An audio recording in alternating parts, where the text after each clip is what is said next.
নমস্কার বন্ধুরা, আজকে আমরা ওয়েস্ট বেঙ্গল এসএলএসটি জিওগ্রাফি বিষয়ে একটি ডেমো ক্লাস নিয়ে আলোচনা করব। আমরা কিভাবে ডেমোটি প্রেজেন্ট করতে পারি। সবার নমস্কার। ইন্টারভিউয়ারদের সামনে আমরা এইভাবে বলতে পারি, নমস্কার। আজকে আমি আপনাদের সামনে ভূগোলের একটি গুরুত্বপূর্ণ বিষয় অংশ, পৃথিবীর অভ্যন্তরীণ ভাগ, এই অধ্যায় থেকে একটি ছোট অংশ আলোচনা করছি। আচ্ছা, আমরা সবাই ডিম দেখেছি, তাই না?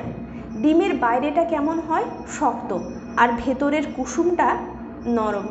ধরো আমরা যদি একটা আপেল বা পেঁয়াজকে কেটে ফেলি, তাহলে কি আমরা ভেতরের দিকটা দেখতে পাবো? ঠিক দেখব, পেঁয়াজ বা আপেলটার মধ্যে অনেকগুলো স্তর রয়েছে। ঠিক তেমনই আমাদের এই পৃথিবীও কিন্তু একটি পেঁয়াজের মতো, বাইরেটা একরকম আর ভেতরে বিভিন্ন স্তরে সাজানো। আমরা পৃথিবীর বাইরে থাকি, কিন্তু আমরা কি জানি মাটির কত নিচে গেলে আমরা গরম লাভা দেখতে পাই? কিংবা পৃথিবীর কেন্দ্রে পৌঁছাতে আমাদের কত কিলোমিটার পথ পেরোতে হবে? আজ আমরা এই পৃথিবীর ভেতরটা কেমন হবে তাই জানব। বৈজ্ঞানিকেরা ভূমিকম্পের তরঙ্গ এবং আগ্নেয়গিরির অগ্ন্যুৎপাতের ভিত্তিতে আমাদের পৃথিবীর অভ্যন্তরকে প্রধানত তিনটি ভাগে ভাগ করেছেন। একদম বাইরে থেকে ভেতরে এই ভাগগুলি হলো ভূত্বক। যদি আমরা একটা সেদ্ধ ডিমের কথা ভাবি, তাহলে তার সবচেয়ে বাইরের খোসাটা হলো এই ভূত্বক। এটি পৃথিবীর সবচেয়ে পাতলা স্তর। এই স্তরেই আমরা থাকি, ফসল ফলাই, ঘরবাড়ি বানাই, আর এর গড় গভীরতা মাত্র 30 কিলোমিটার। এই মহাদেশের নিচে একে বলে শিয়াল এবং মহাসাগরের নিচে একে বলে সীমা। এবার যদি আমরা ডিমের সাদা অংশের কথা ভাবি, এটি ভূত্বকের চেয়ে অনেক পুরু। এটি ভূত্বকের ঠিক নিচে রয়েছে। এর গভীরতা ভূত্বক থেকে প্রায় 2900 কিলোমিটার পর্যন্ত।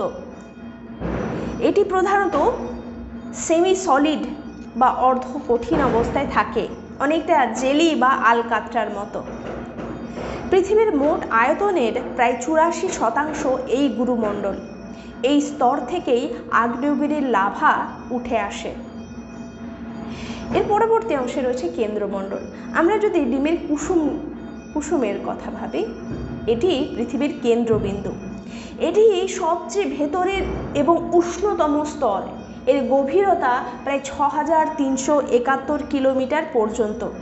এর উষ্ণতা প্রায় 5000 ডিগ্রি সেলসিয়াসের বেশি। এটি প্রধানত লোহা এবং নিকেল দিয়ে তৈরি, তাই এর আর এক নাম নিফে। তাহলে আমরা দেখলাম আমাদের পৃথিবী একটি পেঁয়াজের মতো, তিনটি স্তরে বিভক্ত। বাইরে ভূত্বক, মাঝে গুরুমণ্ডল এবং একদম কেন্দ্রে কেন্দ্রমণ্ডল। তিনটি স্তরই কিন্তু বৈশিষ্ট্য, গভীরতা এবং তাপমাত্রা অনুযায়ী ভিন্ন।